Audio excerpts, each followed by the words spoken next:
Di ba ba luto yan? Ako na. Baka hindi mo alam eh. Luto na, senyorito.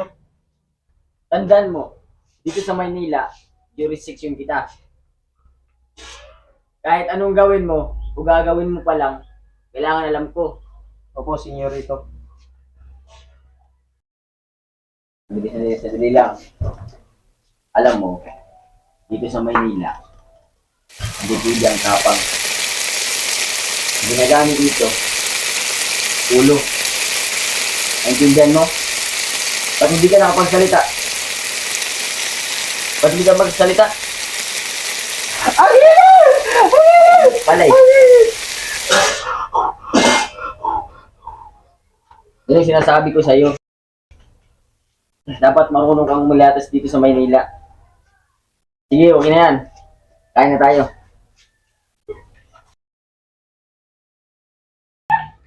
Okay, tamo. Di mo man napansin? Malinis yan, ha? Oo nga, maliwalas ang paningin ko eh. Salamat nga pala. Dahil nilinis mo bahay ko. Alam mo, habang naglilinis ako dito, may napansin ako. Ito, oh. Lalaki ng kasama mo dito, ah. Ilang yay, kalahati lang ako niyan. Tingnan mo, oh. Ang lalaki, oh. Ayan. Kasama ko yan. Kasama ko yan dati.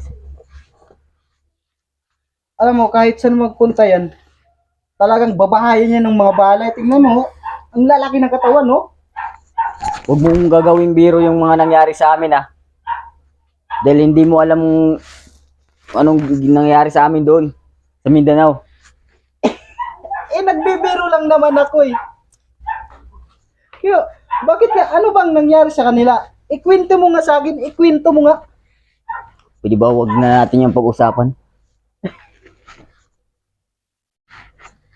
At saka ang tagal na nun, ako na ngayon ang bago mong partner. Hindi kita partner. Ano? Hindi kita partner? Anong ginagawa ko at anong sesay ko?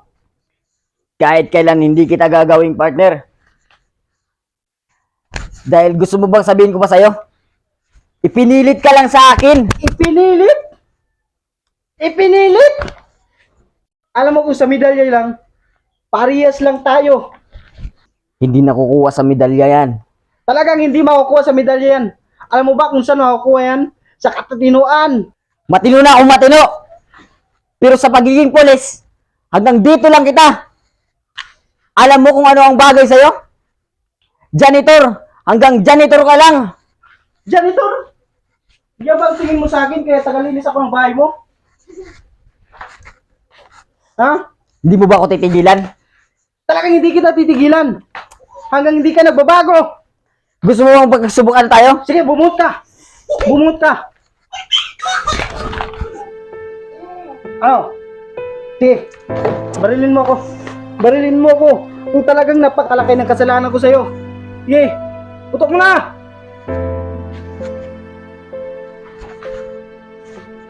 Alam mo, yung nangyari sa amin, kasalanan ko yun. Nang dahil sa akin namatay yung dalawa kong kaibigan. Matagal kong kiningkim yun.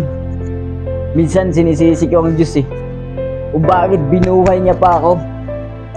Hirap na ako. Pasensya ka na. Hindi ko sinasadya. Oo lang.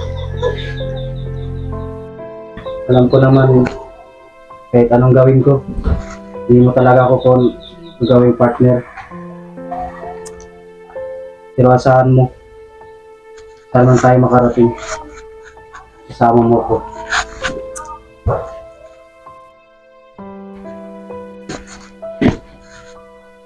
Pre, hanggang sa uli.